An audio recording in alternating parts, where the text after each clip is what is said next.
Hi guys.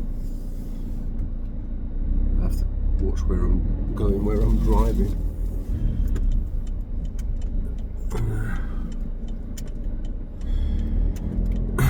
Yeah, so I'm just going to go and get some food for the doggies now, because they run out of meat really quickly. My friend's fridge is tiny, so, well, it's big, but there's human food and then their food. I think they need the fridge for themselves. Luckily, I've only got 3 here. If I had all 6, bloody hell. Yeah, some not bad news, but my wife spoke to me. She contacted me, or through WhatsApp, and she was telling me like Jerry nearly died. I thought, what the hell are you talking about? Jerry nearly died. I mean, she doesn't explain things properly. English isn't her first language. So then she said that I left a bag of drugs, medicine, on the floor, and he ate them. So obviously I have to keep pushing her to find out the full extent of what actually happened. She doesn't explain things properly. So she explained afterwards, when I pushed her, that basically I didn't leave any medicine on the floor. I never do that. But Jerry must have jumped up. He has a habit of jumping up, looking for food, climbing up. He's good at climbing. He loves climbing. And there was a bag full of supplements. And in that bag, there may have been some of my omeprazole or some other. Well, I'm going on the wrong side of the roundabout. There's this diversion here. It feels weird.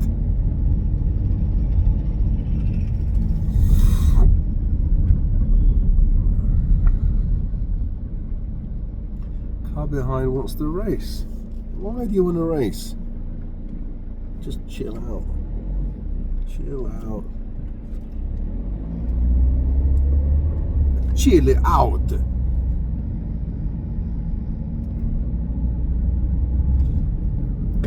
I'm gonna go even slower. Oh, she's gone.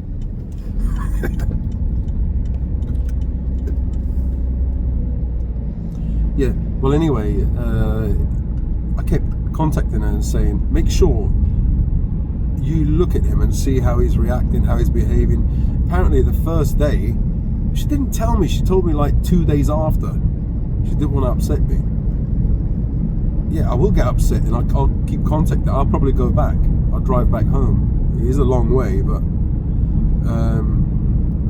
to deal with it. But she said the first day he was a bit like not himself. He was quiet. He's usually energetic, and gave him food, and he's okay the second day. I said keep an eye on him, because liver failure doesn't happen immediately. So I said please make sure he drinks enough water, eats food, keep him away from, because he can climb up. She loves her black chocolate. So I said please make sure that black chocolate is hidden. He can actually climb up and open the cupboard. If the cupboard isn't closed and it's slightly ajar, he'll go there and open it. So anyway, last night he was okay. So that was like 2 days ago. I'm still going to contact her today and see how he is. But that dog, he should be a cat. He's got like many lives. He could have been killed when he chased the sheep, and he caused 2 of them to pass away, the small lambs. So I had to pay criminal damage for that, and he could have been shot then and there on the land. That's the first life gone. Then you could have. If I said I can't look after him, the police said they would have destroyed him, because there's no place for him in the police station. So So that's the second time. So I said, no, I want to keep him. He's my dog. You know. And now this is the third one. Bloody hell. That dog has got already 3 lives. Yeah, so I'm going to contact her again today and just keep an eye on him. Make sure he drinks water and eats well. Yeah, make sure that he has his appetite and he's acting normally, he's behaving normally like a normal dog. He's a funny dog, that Jerry.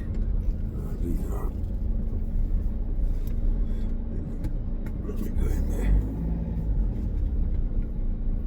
I'll park in here. What kind of driving is that, Gerald?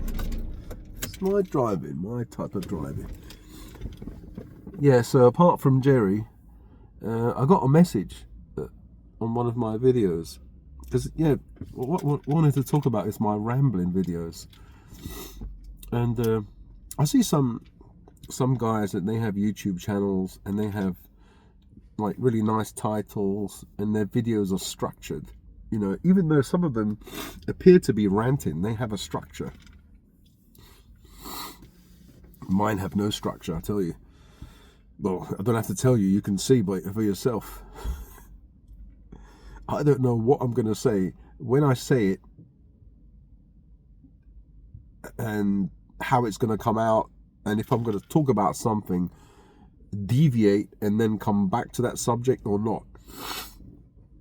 So anyway, this guy, one of my viewers or subscribers, maybe, I don't know, viewers maybe, subscriber, because a lot of people that view your content aren't actual subscribers.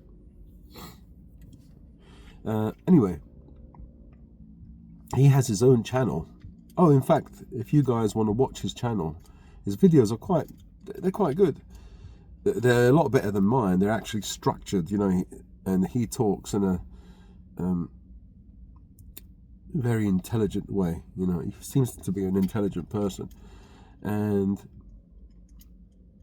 they kind of, what I'm trying to say is, his speech, his lecture, whatever, makes sense to me.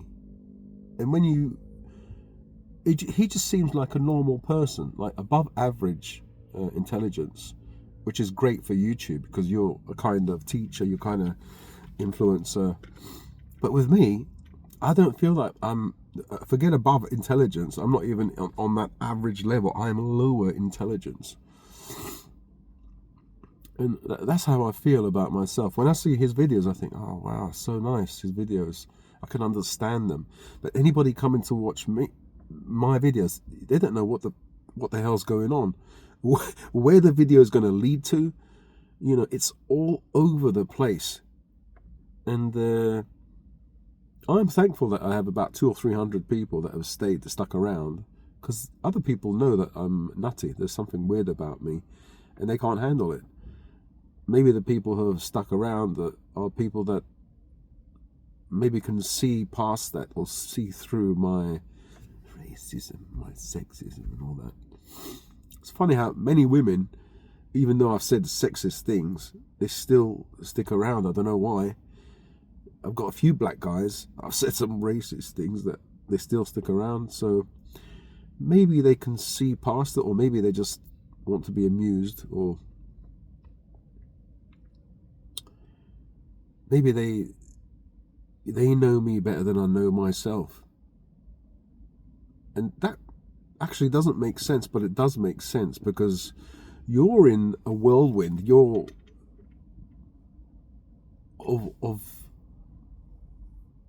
of your own psyche, of your own self, and you don't know.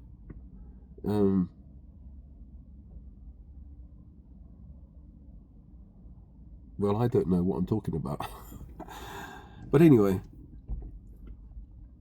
you can't be objective, that's what I mean. Whereas others can be objective because they're outside of you, and they can see what's going on from outside, or they think they know what's going on. in some ways they have a clearer picture, in other ways they don't. So I don't know what this is leading to. What this is leading to is that he left a comment and he said something really nice, something about like he loves my ramblings. Maybe I complained that I ramble a lot or whatever. He said something like that. I might be wrong. That he loves my ramblings, and he says it's nice to see how I can ramble about something and deviate off the subject and come back to it in a natural way. Well, whether it's good or bad, it's the only thing I could do. You know, I've had people on YouTube say, well, the way to be successful is to, you know, create your videos a certain way. You have to think of a title first, create a thumbnail, create a caption for the thumbnail, and create the storyline.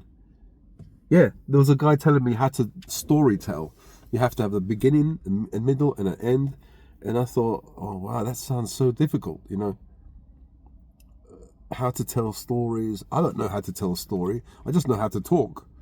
I don't even know how to talk. I'm just talking. I don't think I know how to do anything, but I'm just talking. You know, I'm just being myself. As a kind of therapeutic thing, not because of anything else. But then I realized I could make some money to make ends meet, to help feed my dogs and help feed me. Because without me, there is no dogs. There are no dogs. You know, we're a family. Yeah, so I was surprised. And I thought, oh wow, a person like that, he's got a nice channel. He's got his own, you know, he's got the proper microphone and everything. He's a Guyanese guy. Check out his channel. His name is Piercy, P-E-P-I-E-R-S-E-Y. He comments on some of the videos, and he talks about carnivore, things like that. You know, how the carnivore diet maybe didn't work as good as he thought it would work. And so we have one thing in common, you know, the pure carnivore diet like effed him up, and it effed me up as well. The pure carnivore diet. It may not be the carnivore diet itself, maybe it's the way I did it, or my own constitution, genetics or whatever. So yeah, I still have to look into that, why it happened. You know, coffee enemas don't go well with a carnivore diet, maybe, because you're already decimating the microbiome by doing coffee enemas, and then you don't eat any fiber to replace them. Then, you know, the body thinks you're dying, you're sick. You know, no microbiome there. Yes, so yeah, I just found it really interesting that.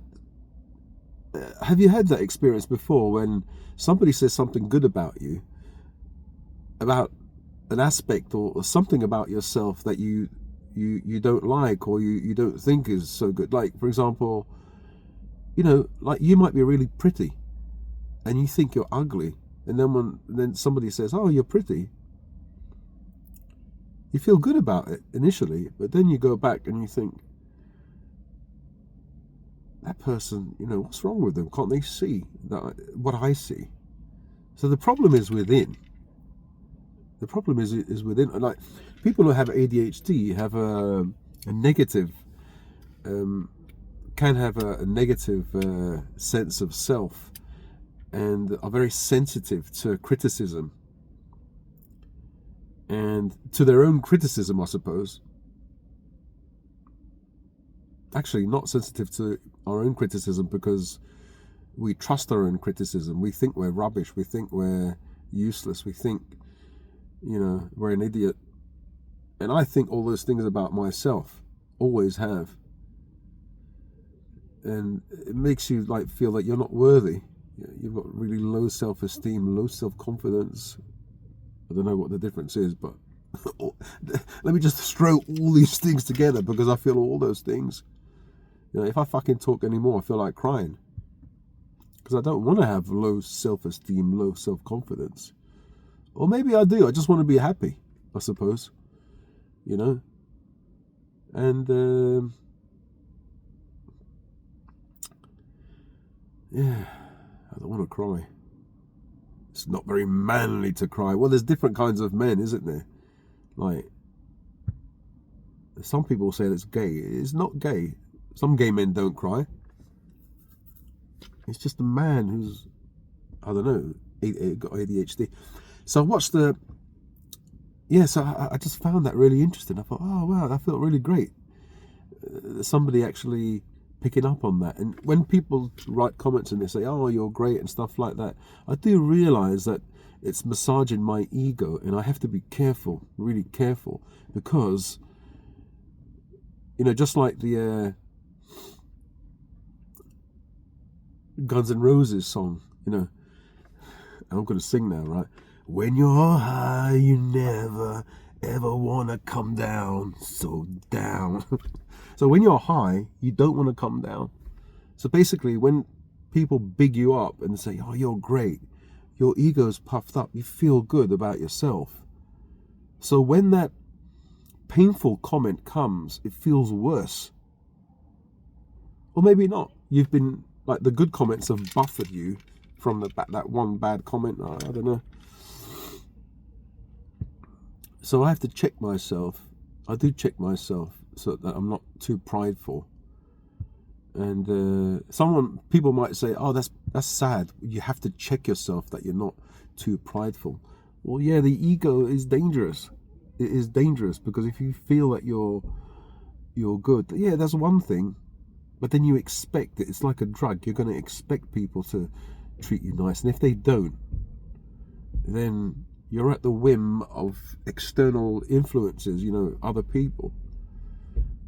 And so you lose control. So yeah, thank you, Piercy, for saying that. Whether it's true or not,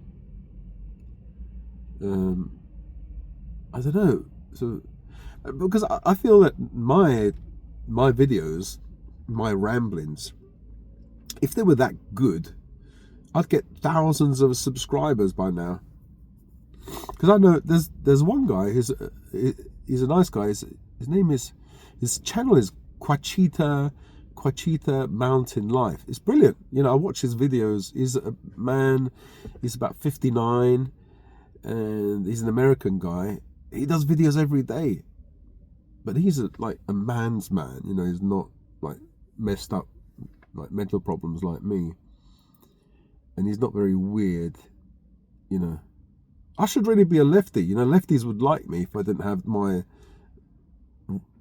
traditional, I'm not saying right wing, but traditional tendencies. I'm kind of a mix mash of everything. I'm too liberal for the left, so for the right, and I'm too right wing for the left.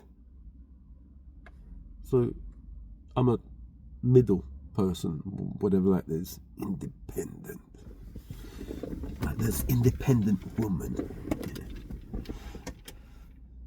So I was watching, just one last thing. I was watching a video of, and it asked the question, which of these children are not autistic? Which of these children have ADHD? And it didn't tell you, so I thought, oh, okay, this is going to be interesting. Let's see if I know. I knew immediately. So the questions were asked, the way that the child with the ADHD, the way she answered, see, I've said it, cat's out of the bag, she or he, the way he answered the question, sorry, I won't say he or she, the way the child answered the question, I knew immediately that child has ADHD. That child seemed to be more kind of mature than the other child. Way too mature. Like, the child is supposed to be a child, right? Like, one child was asked, you know, are you pretty or handsome or whatever, and they thought about it and said, yeah, and laughed. The other one thought about it and said, oh, maybe. And I remember when I was doing my ADHD assessment, there were many questions about my childhood that I couldn't answer. I said, I don't know. Maybe. Were you jittery and nervous at school? I don't know. Maybe. Maybe yes, maybe no. I think this is also one of the traits, like you not knowing, you not being able to decide. So, for example, when I'm writing things down, I might want to say, I might want to write a word and I get stuck because that word doesn't explain how I'm feeling. So I write down one word, / another word, / another word. I need to use 3 words to explain that feeling because one word isn't enough. Sometimes I write fast and I forget like how to spell the. No, I mean like receipt. I might forget one letter. I think, how the hell did I forget that one letter? What, was I not here? I was here, right? Why, And so, and also I think this is the same with everybody, but maybe with people with ADHD or whatever I have, it's much more of a much more of a obvious thing. When I write things down and when I talk, it's as if I'm a totally different person. Like, I'm so dumb when I talk. I can't come up with any, like, my vocabulary is like that of a child. Whereas when I write things, my vocabulary is like I don't know what it is. Maybe the spoken language uses a certain part of the brain, whereas when you write, you're accessing different parts of the brain. I'm more chilled out, more relaxed. Whereas here, when I'm talking, I can't go back. I've said something, but when you're writing, you can always go back. I made a mistake, scribble that off. You're much, much more relaxed and much more confident. When you're writing, because you're not afraid of making mistakes. You're more elaborate, your thinking is more lateral. I can make my ADHD work for me, but when I talk, my ADHD shows my inability to communicate, my lack of social skills, my lack of vocabulary. So YouTube is the worst thing for me. It's the worst. So I understand why only 200 people or 300 people watch my videos. When I've been on YouTube for so long, you would have thought, maybe I just spoke about bad things, and I scared people away, and YouTube not blacklisted me, but put a mark on me. I don't know. I'm not blaming anyone, not YouTube, not the people that I upset. I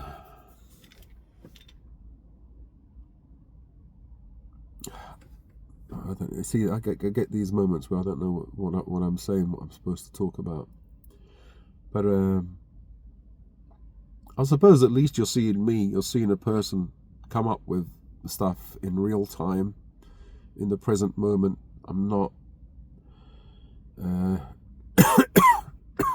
I'm not planning anything. This just comes out of my brain, my little brain. Whatever I've got in there just comes out, and you guys see it, you guys hear it. Yeah, so that was my video today about my rambling. Acid. I have to take a Rene. Okay, guys. So soon. Oh my goodness. So soon, I'll be making more of those writing videos where I'm writing. So, for example, I've written something beforehand, listened to some music, drank a tea, have a cake or whatever, or some meat or whatever, and I feel really energetic. And what I've written down is amazing. So if I read back what I've written, I can read it in a really relaxed way. I can read more slowly. And I do have to make an effort to speak as precisely as possible. When I was younger, I used to speak like this. I tried to speak precisely and tried to speak as intelligently as possible. And I fooled a few people. Whereas inside, what you're seeing is the real me, the everyday me. But I can not fake it, but show another side of me, which is I try and use the best English that I can and pronounce my words the best that I can. So, and sound appealing. If you're a newscaster, somebody who works on the news, you're not going to speak the same way that you speak at home. You're going to try and speak as perfectly as possible. So, I can read in what I've said, and for example, I don't have all these pauses. Everything is written perfectly, and so it's easier to the ear. So I can write those down and then sit here. But then if I sit here and read it, I don't know, read something about health and longevity. I don't know. Telomere shortening is one of the... You see, I'm laughing already. So if I wanted to say something like telomere shortening is one of the hallmarks of aging. So I would say it like this. Telomere shortening is one of the hallmarks of aging. So I would try to say that as perfectly as possible and have some kind of some visual, me walking or, B-roll. But everybody does that. So I want to do something nutty, different, but try and use my best voice. I can't use my best voice now because I'm thinking about things. I can't structure a video and talk like this, but I can structure a video by writing it down. And then, so people might say, well, why don't you structure a video, write a script down or write bullet points? I can't. With the ADHD brain, that will start going in different directions. I'll forget about what I was supposed to say and I'll go somewhere else where my brain leads me. Yeah, and that's where it's going to lead me. So, but I can keep to the structure if I'm reading off a script. So if there was a script here, like Biden and all those guys,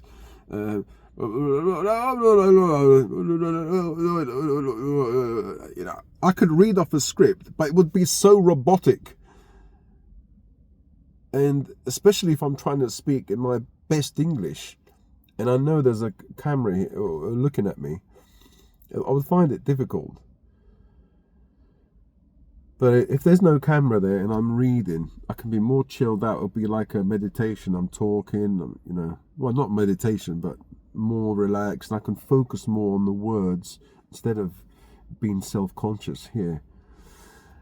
But what I'm going to do for B-roll is what you actually see, the visual that you see.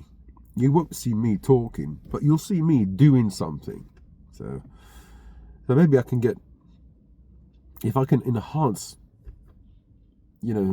use my, like an enhanced version of me, my voice, and an enhanced visual. So instead of seeing my mug all the time, I mean, I'll still make some videos like this where I'm completely like freestyle and nutty. But give something to the world, talk about my past and, what it's taught me. Talk about religion. I'm interested in religion and Jesus and the Bible, Gnosticism, maybe controversial topics. But I'll try to avoid like the racist ones, racism and stuff like that, because, it just, even if I have like, if I was a black person and like to watch my videos, there'd still be part of me saying, is this guy really racist? Does he hate black people? And it's understandable, you know, it's really understandable. Because I'm thinking that myself. I think, am I racist? You know, I don't think I am. But then I think I am. Because all of us are racist.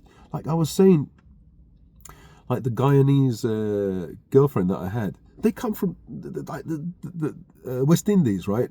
But they're like Indian or Pakistani. They come from, you know, their ancestors come from that region. Some Guyanese are Chinese as well. But they are racist. They are racist. They don't like, they use the N-word for black people. And I knew that family. I stayed with that family. You know, they're nice people. I mean, nice people, you know, they're not bad people. They tend to gossip though and stuff. They're worse than Italians. But, so like, they're Caribbean people, but they don't like black people. So in my eyes, they're racist, right? Or is it just white people that could be racist? We have that honor. No. Even within the white race, you've got people in the north of Italy. You know, you got some people in the north. They're very like ultra nationalist. They call Sicilians like the N-word of Italy. Of Italy. That's terrible.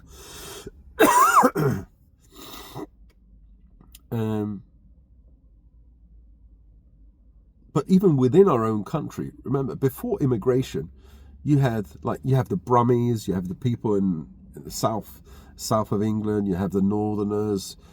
You know, even in the football, the chants used to have, I don't know if you still have it, you dirty Northern B word, or you dirty Southern B word. You know, so people from the north and the north and the south used to hate on each other. I'm sure, like English guys, when my parents first arrived, or even the 80s and 90s, say, "Oh, you effing eye-ties," you know, because there is a difference. Like people go on about, I've said about diversity. In Europe, we have a massive diversity. Italians are so different to the British, you know, but even within the English and the Irish are different, you know.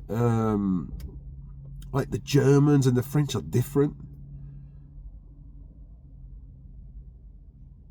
So you're telling me there isn't any hate there? There's no hate between the English and the French? No wars? Of course there were. So within even that group, there is a kind of, maybe not racism, but there is a hate towards another group. You know, like even, I'm sure, like in like Scandinavian countries, or like even in England, when someone came from Greece and they were really dark, they would think, "Oh, why is that person so black?" You know, whatever. That's before black people came, you know, and they were Europeans. So there's always been this kind of fear, or, you know, of the other person, you know, which is in the past maybe it wasn't based on any reality. It is now though. You know, I mean, you know, what I'm trying to say is, I better shut up while I'm ahead, as I said, as I usually say. Well, anyway, yeah. So my point for this video is, thank you, Piercy, about talking about my ramblings in a positive way. I'm sure there's many people who don't like my ramblings and click off, which is fine. It's okay. Some people like my ramblings and don't really care what I have to say, and they say that my voice helps them to fall asleep. That's all right. I don't mind. That's quite nice, actually. Initially, somebody said, "That's terrible. How can they've got no respect for you." Actually, it's not true, because I do that with other people. That Quachita mountain life. End up falling asleep. Okay, guys, I'm tired. I'm going to go and do my shopping, and see you guys in another video. I'll see you in the membership section. Imagine, would people pay to listen to my ramblings? It takes all sorts, doesn't it? Like, you might have some trans guy talking about like his parts and then makeup and stuff and get millions of views, millions of subscribers, and probably they have membership section and do really well. So if I could be like not half as successful, a fraction successful as one of these trans guys, then I'll be happy. As long as I can pay for my dog's food. And people might say, why don't you work? Well, it is work, it is work. Setting up a channel, making videos, thinking up ideas, and like that's just a fraction of the things that you have to do, is work. Well, anyway, I'll speak to you guys in another video. I'm exhausted. Hope you guys are well, whatever you're doing, whatever country you're in, whatever sex, political affiliation, whatever religion. I hope you're well and stay well. I'll send you good vibes. And see you in the next video, whatever type of video it is.